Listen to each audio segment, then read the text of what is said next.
Homeless man saves millionaire from car crash, then slips him a note that changes everything.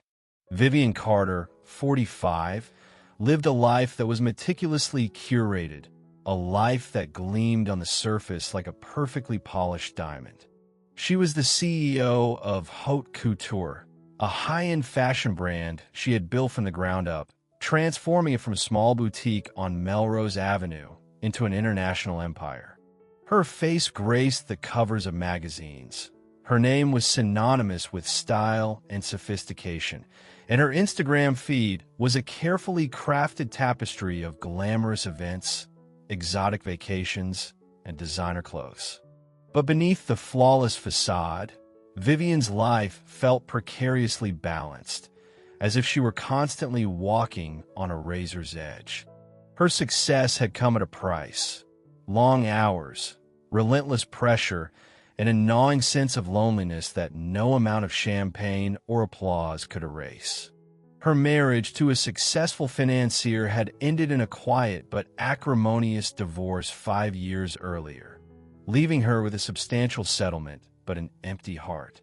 She had thrown herself into her work, becoming even more driven, more demanding, more obsessed with maintaining her image. She surrounded herself with an entourage of assistants, stylists, and publicists, a shield against the outside world, a buffer against the vulnerability she so carefully concealed.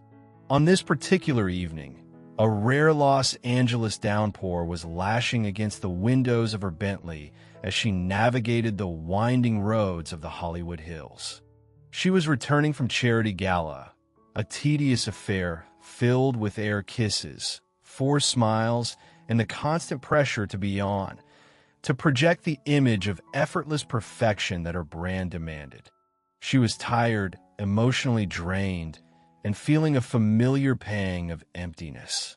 She reached for her phone, intending to call her assistant to reschedule a morning meeting, but then thought better of it. She needed to disconnect, to escape, even if only for a few hours. The rain was intensifying, the roads were slick, and the visibility was poor. She should have pulled over, waited for the storm to pass, but she was impatient, eager to get home to the sterile comfort of her minimalist mansion. As she rounded a sharp curve, a deer darted out into the road. She swerved instinctively, her tires losing traction on the wet asphalt. The car spun out of control, a terrifying ballet of metal and glass, before plunging over the edge of the road and tumbling down a steep embankment. The world turned upside down, a chaotic jumble of noise, motion, and pain. She felt a sharp blow to her head, and then nothing. Consciousness slipped away, leaving her suspended in a dark, silent void.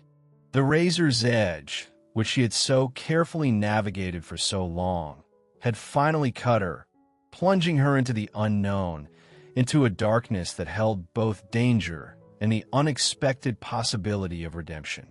Her meticulously crafted life was about to be shattered, exposing the raw, vulnerable core that lay beneath.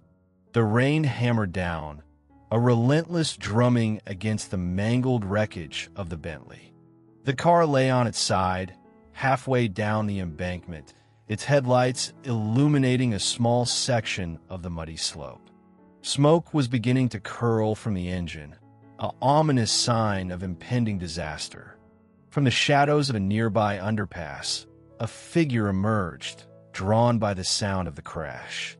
He was a man of indeterminate age, his face obscured by a thick, tangled beard, his clothes ragged and soaked, his eyes reflecting the flickering lights of the wrecked vehicle. He was Sam, one of Los Angeles's countless homeless, a man who had become invisible to most, a ghost haunting the fringes of society.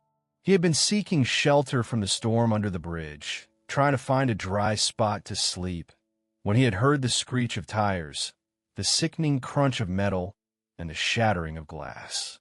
He had hesitated for a moment, his instincts telling him to stay hidden, to avoid involvement, to remain unseen.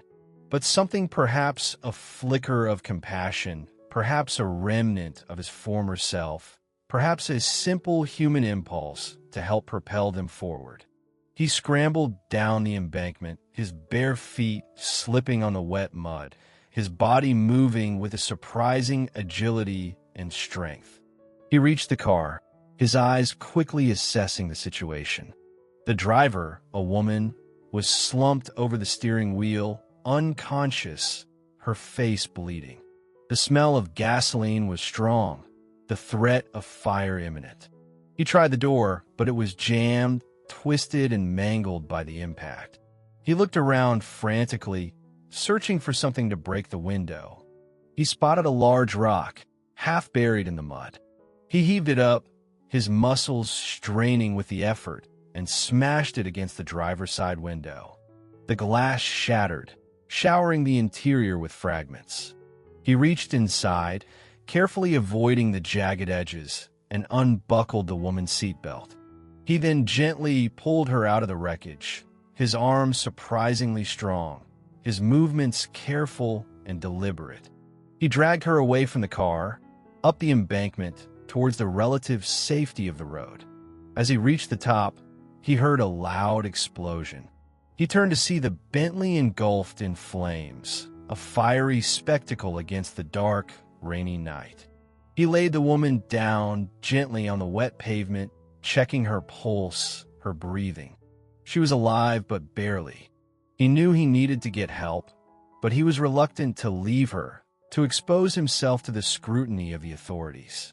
He had been living on the streets for years, avoiding contact with the police, with social services, with anyone who might try to help him, to force him back into a system he had long since rejected. He searched through the woman's purse, hoping to find a phone, some identification, anything that could help him summon assistance without revealing his own presence. He found a phone, but it was cracked and unresponsive. He found a wallet filled with credit cards and cash, but he didn't touch it. He wasn't a thief. He then found a small, crumpled piece of paper in one of the side pockets of the purse. He smoothed it out, his eyes scanning the surface. It was blank. He almost discarded it, but then he had an idea. He reached into his own pocket, pulling out a stub of a pencil he had found a few days earlier. He carefully wrote a few words on the paper, a message, a clue, a desperate attempt to connect with the woman he had just saved, a woman he knew nothing about, but to whom he now felt inexplicably linked. He placed the note in the woman's hand, curling her fingers around it, a silent message, a hidden truth, a seed of hope planted in the wreckage of a shattered life. He then slipped away into the shadows, disappearing into the night, leaving the woman to be found by others, leaving his secret to be discovered, leaving his past to collide with her present. The shadowy savior had done his part, and now it was up to fate, to chance, to the unfolding of events, to determine what would happen next. Vivian awoke to a world of white walls, sterile smells, and the persistent beeping of machines. She was in a hospital room, her head throbbing, her body aching, her mind struggling to make sense of her surroundings. She remembered the rain, the deer, the sickening swerve of the car, and then nothing. She had been in an accident, a serious accident. She was lucky to be alive. A nurse, a kind-faced woman with gentle eyes, noticed her stirring and rushed to her side. "You're awake," she said, her voice soothing. "How are you feeling?" Vivian tried to speak, but her throat was dry and raspy. "Water," she croaked. The nurse helped her to sit up and gave her a glass of water. Vivian drank it gratefully, the cool liquid soothing her parched throat. "What happened?" she asked, her voice still weak. "You were in a car accident," the nurse explained. "You were very lucky. A man pulled you from the wreckage just before your car exploded. He saved your life." "A man?" Vivian tried to remember, but her mind was a blank. She couldn't recall seeing anyone, hearing anything after the crash. "Who was he?" she asked. "Where is he?" The nurse shook her head. "We don't know," she said. "He was gone before the paramedics arrived. He didn't leave his name or any contact information. He just disappeared." Vivian felt a surge of gratitude towards this unknown savior, this mysterious stranger who had risked his own life to save hers. She wanted to thank him, to express her profound appreciation, to somehow repay his incredible act of kindness. But the nurse added, a curious expression on her face, "He did leave this." She handed Vivian a small, crumpled piece of paper. Vivian took it, her fingers trembling slightly. She carefully unfolded it, her eyes scanning the words, handwritten in pencil, in a shaky but legible script. "I am your brother. My mother abandoned me when I was young to raise you to be successful." Vivian stared at the note, her mind reeling. Her brother? Abandoned? What did this mean? She had no brother. But did she? A distant memory stirred, a fragment of a conversation she had overheard as a child, a hushed argument between her parents, a mention of a sibling, a brother, a secret that had been quickly buried and forgotten. She had dismissed it at the time as a childish misunderstanding, a figment of her imagination. Her mother had always been secretive, evasive about her past, and Vivian had learned not to ask too many questions. But now, this note, this cryptic message from her rescuer, forced her to confront the possibility that the memory was real, that she had a brother who had been abandoned, a brother who had lived a life so different from her own, a brother who had saved her life. The mystery of the note deepened the mystery of her rescuer. Who was this man? Why had he been there at that moment in that place? And what was the truth about her family, about her mother, about the brother she had never known? Waking up to the mystery was the beginning of a new journey for Vivian, a journey of discovery, of self-reflection, of confronting the past and embracing the possibility of a future she had never imagined.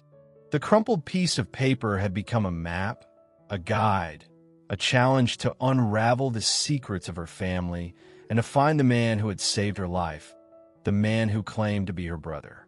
Vivian's childhood had been a carefully constructed illusion, a world of privilege and pretense, designed to shield her from the messy realities of her family's past.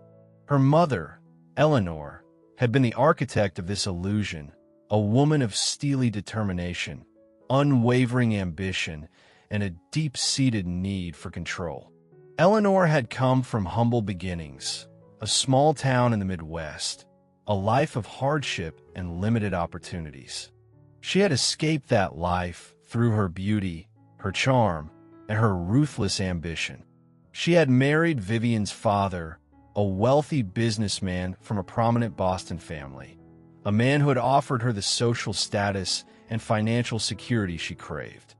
But Eleanor had never forgotten her past, the poverty, the shame, the sacrifices she had made. She was determined that Vivian would have a different life, a life of privilege, of opportunity, of success. She had groomed Vivian from a young age to be the perfect daughter, the perfect debutante, the perfect embodiment of her own aspirations. The story about the abandoned brother had been a fleeting glimpse into Eleanor's hidden past, a secret that had slipped out during a rare moment of vulnerability. Vivian, then about 10 years old, had overheard her parents arguing late one night. Her father had accused Eleanor of being secretive, of hiding something from him. Eleanor had denied it at first, but then, under pressure, she had confessed. She had told him about a child, a son, she had given birth to before she had met him. She had been young, unmarried, and unable to care for the child. She had made the agonizing decision to leave him with his father, a man who had promised to provide for him, a man who had subsequently disappeared, leaving the child to fend for himself. Vivian's father had been shocked, angry, and deeply hurt. He had demanded to know more, to find the child, to make amends. But Eleanor had refused. She had insisted that the past was the past, that it was better to leave it buried, that revealing the truth would only cause pain and damage their carefully constructed lives. Vivian had been confused and frightened by what she had heard. She had tried to ask her mother about it, but Eleanor had shut her down, dismissing it as a silly story, a lie her father had made up to hurt her. Vivian had eventually pushed the memory to the back of her mind, convincing herself that it had been a dream, a figment of her imagination. She had learned to avoid asking questions about her mother's past, to accept the carefully curated version of reality that Eleanor had presented to her. Eleanor had died 5 years earlier of a sudden heart attack, taking her secrets with her. Vivian had grieved for her mother, but their relationship had always been strained, marked by a lack of genuine warmth and a constant undercurrent of tension.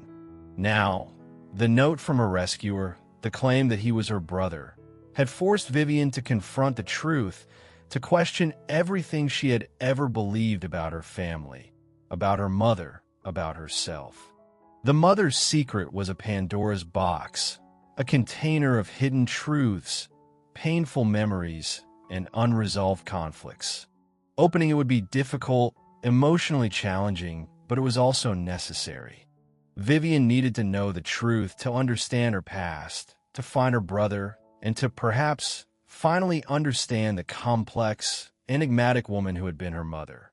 The carefully constructed illusion of her childhood was shattering, revealing the cracks and fissures that had always been there, hidden beneath the surface of wealth and privilege. Vivian, determined to find her rescuer and uncover the truth about her family, hired a private investigator, a discreet and experienced professional named Jack Stratton. She gave him the note, the description of the man who had saved her, and the few details she remembered about her mother's past. Stratton, a seasoned investigator with a network of contacts throughout Los Angeles, began his search. It was not an easy task. Finding a homeless man in a city as vast and sprawling as Los Angeles was like searching for a needle in a haystack. He started by visiting the scene of the accident, talking to the paramedics, the police officers, and anyone who might have seen the man who had pulled Vivian from the wreckage. He gathered a few more details. The man was likely in his late 40s or early 50s. He had a distinctive scar above his left eyebrow, and he was known to frequent the area near the underpass where the accident had occurred. Stratton then began to explore the homeless communities of Los Angeles, a hidden world of shelters, soup kitchens, and encampments, a world that was largely invisible to the city's affluent residents. He talked to social workers, outreach workers, and the homeless themselves, showing them a sketch of the man, asking if anyone recognized him. It was a slow, painstaking process filled with dead ends, false leads, and the constant frustration of trying to navigate a system that was often indifferent to the plight of the homeless. But Stratton was persistent, driven by a sense of professional pride and a growing empathy for the man he was searching for. He eventually learned that a man matching the description was known as Sam, and that he sometimes frequented a soup kitchen in the Skid Row district. Stratton staked out the soup kitchen, spending days observing the people who came and went, hoping to catch a glimpse of Sam. Finally, one evening he saw him, a man with a weathered face, a tangled beard, and a distinctive scar above his left eyebrow, standing in line for a meal. Stratton approached him cautiously, introducing himself and explaining that he was working for Vivian Carter. Sam, initially wary and suspicious, listened to Stratton's explanation, his eyes guarded, his body tense. He didn't deny being at the scene of the accident, but he was reluctant to talk, to reveal anything about himself. "She wants to thank you," Stratton said, "for saving her life." Sam shrugged, his gaze shifting away. "Wasn't nothing," he mumbled. "Anyone would have done it." Not everyone, Stratton countered. You risked your own life to pull her from that car. She owes you a debt of gratitude. He paused, then added, she also wants to talk to you about the note. Sam's eyes flickered back to Stratton's, a flicker of something surprise, fear, perhaps even a glimmer of hope crossing his face. He didn't say anything, but his silence was telling. Stratton handed Sam a card with Vivian's contact information. She's staying at the Beverly Hills Hotel, he said. She'd like to meet with you whenever you're ready. Sam took the card, his fingers closing around it, his expression unreadable. He nodded slowly, then turned and walked away, disappearing into the crowd of people waiting for their evening meal. Stratton watched him go, feeling a mixture of relief and apprehension. He had found Sam, but he knew that this was just the beginning. The real challenge would be to bridge the gap between these two siblings, to help them navigate the complex emotions, the resentments, the years of separation that stood between them. He contacted Vivian, informing her that he had found Sam and that he had given him her contact information. He warned her that Sam was hesitant, that it might take time, that she needed to be patient. Vivian, her heart pounding with a mixture of excitement, fear, and a profound sense of anticipation, waited. She waited for Sam to call, to reach out, to take the first step towards a reunion that could either heal the wounds of the past or open them even wider. Unraveling the truth had been the first step, but facing that truth and the man who embodied it would be the true test of her courage, her compassion, and her capacity for forgiveness. It was 3 days later, a Thursday afternoon, when Vivian received the call. She was in her hotel suite, pacing nervously, staring out the window at the sprawling cityscape of Los Angeles, when her phone rang. The caller ID was blocked, an anonymous number. She hesitated for a moment, her heart pounding in her chest, then answered. "Hello," she said, her voice trembling slightly. There was a silence on the other end, a silence that stretched on for what seemed like an eternity. Then a voice, rough and hesitant, spoke. "Vivian," it was Sam. She recognized the voice, even after all these years, even though it was strained by hardship and years of living on the streets. "Sam," she replied, her voice catching in her throat. "Is that really you?" Another silence, then a sigh. "Yeah," he said. "It's me." They arranged to meet, not at the luxurious hotel, but at a small, unassuming coffee shop near the downtown area, a neutral ground where they could both feel relatively comfortable. Vivian arrived early, her nerves on edge, her mind racing with questions, with doubts, with a flicker of hope. She chose a table near the window where she could see anyone approaching. She ordered a black coffee, her hands shaking slightly as she stirred in a packet of sugar. She saw him before he saw her.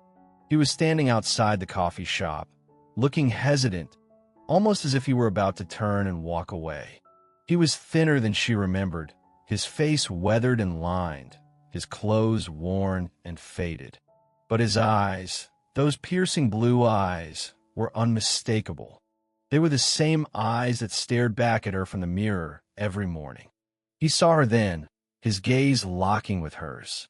He took a deep breath and walked into the coffee shop, his movements slow and deliberate. He sat down across from her, his eyes studying her face, searching for a resemblance, for a connection, for a sign of the sister he had never known.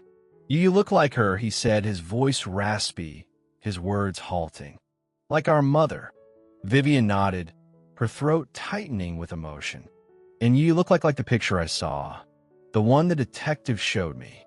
They sat in silence for a moment, the weight of their shared history, their separate lives, their unexpected reunion, hanging heavy in the air. Vivian was the first to break the silence. "I'm so sorry," she said, her voice choked with emotion. "For everything. For what happened to you. for not knowing. Sam looked down at his hands, his fingers tracing the rim of his coffee cup. "It's not your fault," he said, his voice low. It was her. Our mother. She made her choices. But I benefited from those choices," Vivian said, her voice filled with guilt. "I had everything. You had nothing." Sam looked up at her, his eyes filled with a mixture of resentment, anger, and a surprising flicker of understanding. "I had a life," he said. "It wasn't easy, but it was mine. I made my own choices, too. Some good, some bad." He told her his story, the story of his childhood, his abandonment, his struggles, his brief success as an engineer, and his eventual descent into alcoholism and homelessness. He didn't sugarcoat anything, didn't try to make himself look better than he was. He simply told the truth, raw and unfiltered. Vivian listened, her heart aching with every word, her tears flowing freely. She heard about the foster homes, the abusive caregivers, the constant feeling of being unwanted, unloved, abandoned. She heard about his talent for engineering, his scholarship to UCLA, his promising career that had been derailed by his addiction. She heard about the shame, the guilt, the self-loathing that had driven him to the streets, to a life of anonymity and despair. When he was finished, he looked at her, his eyes challenging her, daring her to judge him, to reject him, to turn away from the messy, complicated reality of his life. But Vivian didn't judge him. She didn't reject him. She didn't turn away. She reached across the table and took his hand, her fingers interlacing with his, a physical connection, a symbol of the bond they shared, the family they had never known. "I'm so sorry," she said again, her voice filled with a profound sense of remorse. "I can't change the past, but I could try to make things right. I want to help you, Sam. I want to be your sister." Tears welled up in Sam's eyes, tears he had suppressed for years, tears of pain, of anger, of relief, of a fragile hope that perhaps, just perhaps, he was no longer alone. She burst into tears, pulled him into her arms, and vowed to spend the rest of her life making it up to him. The reunion was not a magical solution, not a fairy tale ending. It was the beginning of a long and difficult journey, a journey of healing, of forgiveness, of rebuilding a relationship that had been broken before it had even begun. The reckoning with the past had been painful, but it had also been necessary. It had cleared the way for a new future, a future where brother and sister could finally find their way back to each other, a future where love and family, in its most unconventional form, could finally prevail. Vivian's vow to make it up to Sam was not a simple promise, easily fulfilled.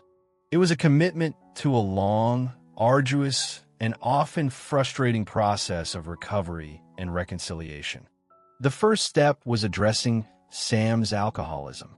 Vivian, with the help of her resources and connections, found a reputable rehabilitation facility, a place that specialized in treating addiction and addressing the underlying trauma that often fueled it. Sam was initially resistant. He had been living with his addiction for so long. It had become a part of his identity, a shield against the pain of his past, a coping mechanism for the harsh realities of his life. He was skeptical of Vivian's motives, distrustful of her wealth, and wary of the help she was offering. But Vivian persisted, patiently, gently, but firmly. She didn't pressure him. She didn't judge him. She simply offered him her support, her understanding, and her unwavering belief in his ability to recover. She visited him regularly at the rehab facility, listening to his stories, sharing her own, and slowly, gradually building a bond of trust and understanding. She learned about his struggles, his demons, his regrets, and his hopes for the future. She also learned about the complexities of addiction, the physical and psychological toll it took, the challenges of breaking free from its grip. She educated herself, attending support groups, reading books, and talking to experts, determined to understand Sam's experience and to be the best possible support for him. The road to recovery was not smooth. There were setbacks, relapses, moments of despair and doubt. Sam struggled with withdrawal symptoms, with cravings, with the overwhelming urge to return to the familiar comfort of alcohol. But Vivian was there for him every step of the way. She offered him encouragement, support, and a constant reminder that he was not alone, that he was loved, that he was worthy of a better life. She also began to address the practical aspects of Sam's life. She helped him find a small, affordable apartment, a place where he could feel safe, secure, and independent. She helped him navigate the bureaucracy of social services, obtaining the benefits and assistance he was entitled to. She also encouraged him to reconnect with his engineering skills, to explore the possibility of returning to the profession he had once loved. She found him a mentor, a retired engineer who had overcome his own struggles with addiction, a man who could offer guidance, support, and a sense of hope. The process of reconciliation was equally challenging. Vivian had to confront her own guilt, her own sense of responsibility for Sam's suffering. She had to acknowledge the privilege she had enjoyed, the opportunities she had been given, the life she had taken for granted. She also had to grapple with the legacy of her mother, the woman who had made the agonizing decision to abandon one child in order to secure a better future for another. She had to try to understand her mother's motivations, her fears, her desperation, without excusing her actions. Vivian had to face her anger and sadness. She went to her mother's grave, told everything, and cried. The long road to recovery and reconciliation was a journey of self-discovery, of forgiveness, of healing. It was a testament to the resilience of the human spirit, the power of family, and the enduring possibility of finding redemption even in the most broken of lives. It was a process, not an event, a journey, not a destination, a continuous unfolding of understanding, acceptance, and love. Several years down the line, the transformation was remarkable, a testament to the combined power of unwavering support, dedicated effort, and the enduring strength of the human spirit. Sam, once a shadow of a man lost in the depths of addiction and homelessness, was now sober, healthy, and thriving. He had completed his rehabilitation program, successfully navigating the challenges of recovery and rebuilding his life. He was working as a consultant for a small engineering firm, his skills and talent rediscovered and put to good use. He lived in his own apartment, a modest but comfortable space that he had made his own. He was no longer the homeless man who had saved Vivian's life. He was Sam, a brother, an engineer, a survivor. Vivian, in turn, had undergone her own transformation. The experience had stripped away the superficiality of her former life, revealing the core values that truly mattered: family, connection, and compassion. She was still the CEO of Haute Couture, but her leadership style had changed. She was more empathetic, more understanding, more focused on creating a positive work environment and supporting her employees. She had also become a passionate advocate for the homeless, using her platform and resources to raise awareness and support organizations that provided assistance to those in need. Their relationship, once fractured by decades of separation and the weight of a painful secret, had blossomed into a genuine sibling bond. They spent time together regularly, sharing meals, attending events, and simply enjoying each other's company. They had learned to talk openly, honestly, and with a newfound respect for each other's experiences. They had also explored their family history, researching their mother's past, trying to understand the circumstances that had led to her difficult choices. They discovered that she had grown up in extreme poverty, had been a victim of abuse, and had struggled with mental health issues.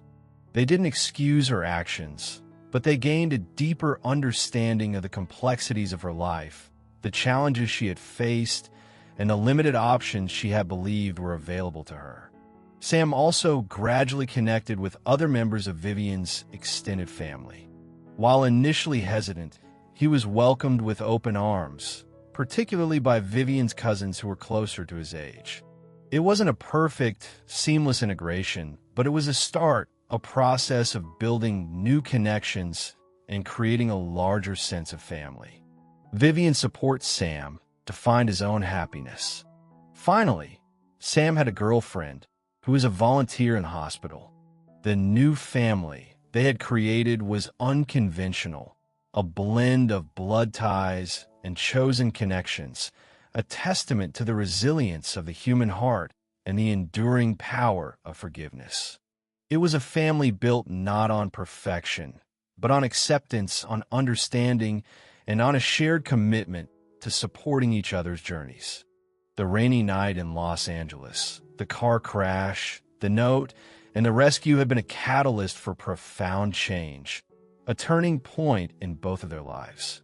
It had shattered their old realities, forced them to confront their past, and ultimately led them to a place of healing, reconciliation, and a deeper understanding of the true meaning of family. The ending wasn't a fairy tale, but it was something far more valuable.